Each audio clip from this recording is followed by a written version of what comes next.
Please help support the channel by visiting our Amazon store, affiliate link below. Hi everyone, my name is Matt Jarbo, and this is a non-objective video. I like to think of myself as an objective commentator. Maybe not all the time, but I try. I'm not going to do that here. I can't. I just can't. Now you see here the title says, family says son killed by police and swatting was unarmed, didn't play video games. Now, if you've been following my channel for a while, you probably know what I'm talking about. And if you're new, March of 2016, somebody called the non-emergency dispatch line of the Beaverton Police Department in Beaverton, Oregon, said that I had my children strapped to chairs with bombs around their necks and I was going to blow them up. That same person called back and said shots were fired. The Beaverton Police Department did what they were supposed to do. They mobilized, shut down a major intersection next to my apartment, and then heard me recording a video, pounded on the window, and when I walked out, there was a shotgun in my face and a bunch of SWAT officers there. Now, as soon as they realized what was going on, it was done very quickly, but that moment is not one I'll ever forget. Because I thought I was going to die.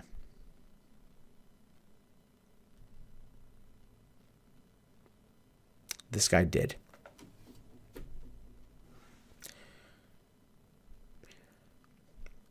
Blue and red lights flashed outside of the McCormick Street house just after 6 p.m. on Thursday. Curious of what was going on, Andrew Finch, 28 years old, opened the door. I heard my son scream. I got up and then I heard a shot, his mother, Lisa Finch, said Friday morning. Finch and other relatives invited reporters into their home Friday morning, more than 12 hours after Wichita police said an officer fatally shot a 28-year-old man who was identified as family as Andy Finch. We want Andy's side of the story to be told, his mother said. And if you look over here to the right, you can see there's a lot more. Call of Duty gaming community points to swatting. You can see where this is going.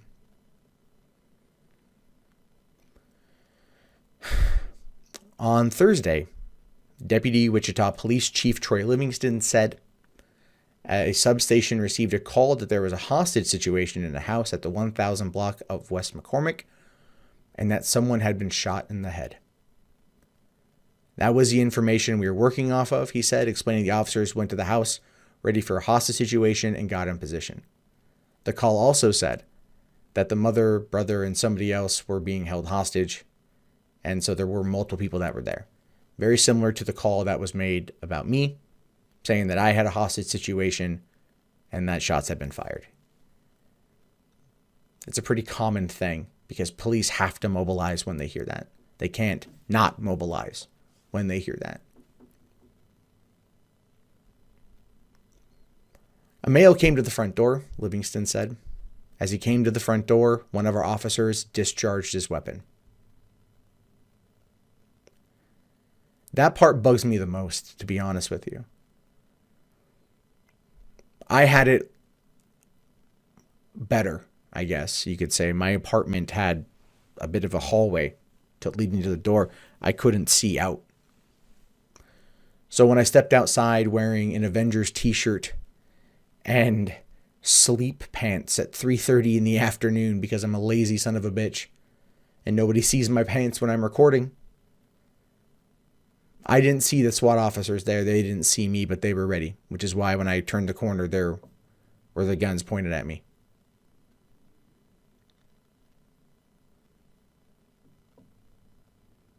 They told me to come out with my hands up, and I had the opportunity to put my hands out so they knew I wasn't holding anything. This guy didn't get that. Livingston didn't say if this man had a weapon when he came to the door or what caused the officer to shoot the man. Finch said her son, a father of 2 young children, wasn't armed. So, it says, as the Finch family talked to reporters, they carefully navigated their way around the foyer and pointed out a reminder of what happened. Saying there's where he was shot, Andrew Finch's aunt said as she pointed to spots of blood on the home's porch, on the carpet just inside the door. The police had to take the screen door as evidence. After they heard the shot, Finch said he walked out of her bedroom and into the kitchen, and the door leading to the kitchen and the side door was open. The police said, "Come out with your hands up." The officer took me, my roommate, and my granddaughter, who witnessed the shooting, and had to step over her dying uncle's body. The family was handcuffed, taken outside, and placed into separate cruisers, she said. They were taken downtown and interviewed by Wichita police officers. Why were they handcuffed? I mean, at that point, the police would have known that this was not the situation. Once they would have walked inside and discovered there was no body, no one chained up, no one tied up, no one bloodied or bruised or beaten. Talk about just adding insult to fucking injury. They asked the family to talk to investigators from the Kansas Bureau of Investigation. Finch said they were told by KBI investigators they would contact them, but they have questions now. What gives cops the right to open fire? Why didn't they give him some warning they gave us? The cop murdered my son over a false report. And I think back to that a lot in my own case. There's no other way to look at a false report like this and as anything other than attempted murder. And at this point, actual murder. Finch and Hernandez, Caballero, I'm probably mispronouncing that, said they want to see the officer identified only as a 7-year veteran of the department and the person who made the false report held accountable. I agree. The person who made the phone call took my nephew, her son, 2 kids' father. How does it feel to be a murderer? I can't believe people do this on purpose. Believe it. Believe it. That's all you can say, is believe it.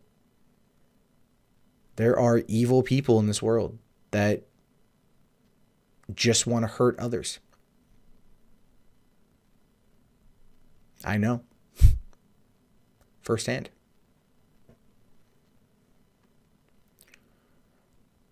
Online gamers have said in multiple Twitter posts that the shooting was a result of swatting, a swatting call involving 2 gamers.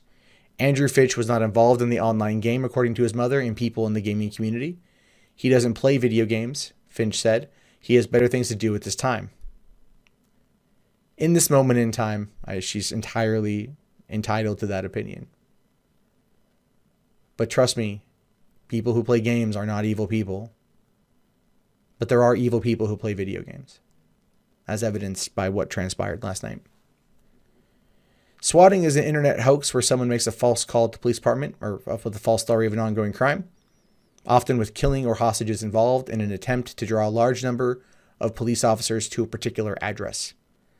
Swatting has gained traction across the country where online gamers who try to cause a swatting incident will use caller ID spoofing or other techniques to disguise their numbers as being local, or they'll call non-emergency numbers instead of 911, as what happened to me.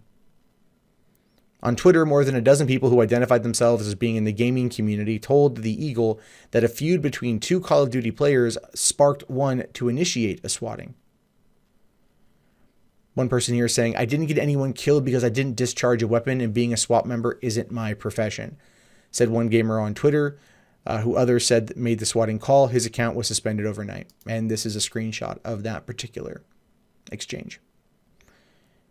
SWATistic, which I won't lie, it's kind of funny in a dark, twisted sort of way, but got to find the humor where you can, I guess. It doesn't matter if you didn't discharge the weapon and you're not a SWAT professional. If you made that call, you are as guilty as the person who pulled the trigger, in my opinion. I don't want to see you fry. I don't want to see you free either.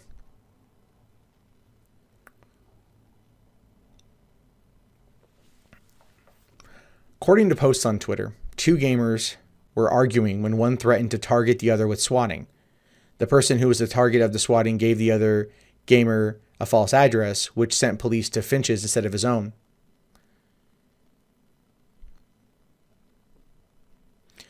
Andrew Finch leaves behind two children, ages 2 and 7. He is from Virginia, and the family moved to Wichita in the mid-1990s. He was very kind and caring. He was gifted in classes. He was very artistic. He would draw any picture. He would do anything for his family.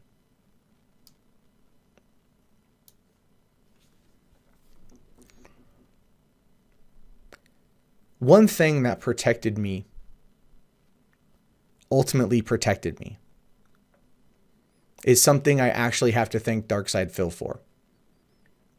Because it was something he said one time, a throwaway comment that got me to do what I did. And that was to call my local police department, let them know who I am, what I do, and that this is something that could happen. When the call came in, the officers looked me up. They tried calling me first. I didn't answer because I was recording like I am right now. But they'd still mobilize outside my door. It's the only reason why they didn't break down my door was because I'd made that call and set that up. Now, Andrew Finch, he's not a YouTuber. He's not an internet personality. He's not anyone of consequence. And I don't mean that as a negative. He's just a regular person. Not that I'm any better. I'm just saying that he's just a regular person. And because this feud between two Call of Duty players, and one of them gave a wrong address, got a guy killed. Now the question is, who pays the punishment for that? The person who made the false statement? The person who gave the false address? The officer? I mean, clearly the person who made the call is the guilty party here, the ultimately guilty party. But the person who gave the address, while probably not guilty of any specific crime, will have to live with this for his entire life. That he got someone killed. Because he did. There's no other way around it. You can sit there and argue with me, well, how was he going to know? He didn't know. What does that have to do with the price of tea in China? He threw out a random address, not thinking it was going to matter, and it mattered. Our actions have consequences. And that's his. The guilt to live with that. As for the other person, I hope SWATtistic enjoys life in prison, because that's what I think is best for him. Not the death penalty, because, yeah, he didn't discharge the gun. And his profession isn't a SWAT officer. Doesn't make him any less of a piece of shit. Now, the 7-year veteran who fired the shot, that is probably, outside of the family, the person that, I would say I pity. Because he thought he was doing his job and saving a life, and in the end, he didn't. He's got to live with that too. Now, people are probably going to want to see him thrown in jail. I would say he be let go from the force, obviously. And maybe a civil suit from the family. The person responsible here is the one who made the phone call. Because ultimately, it was attempted murder, whether it was by proxy or not.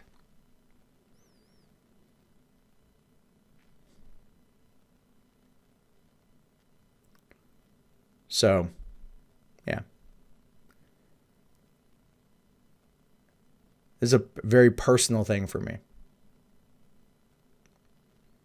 To the Finch family, all I can do is offer my deepest condolences from the bottom of my heart and my soul. Because I could have been him.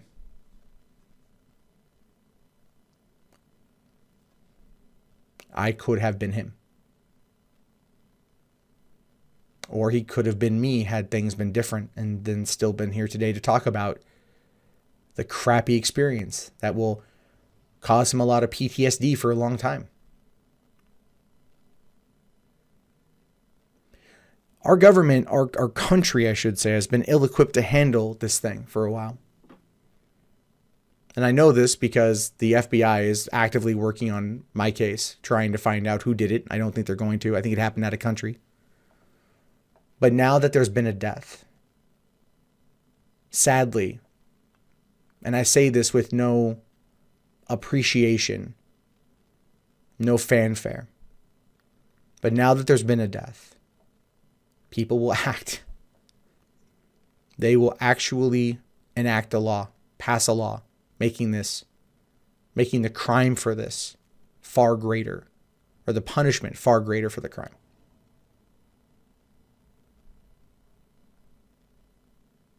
It just sucks that it took an innocent person dying for us to get here.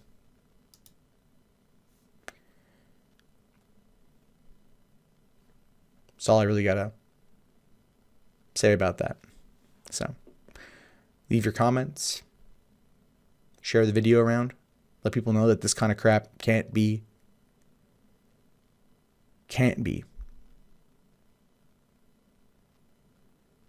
tolerated, period. And yeah, I'm gonna go hug my daughter, so I'll talk to you guys later.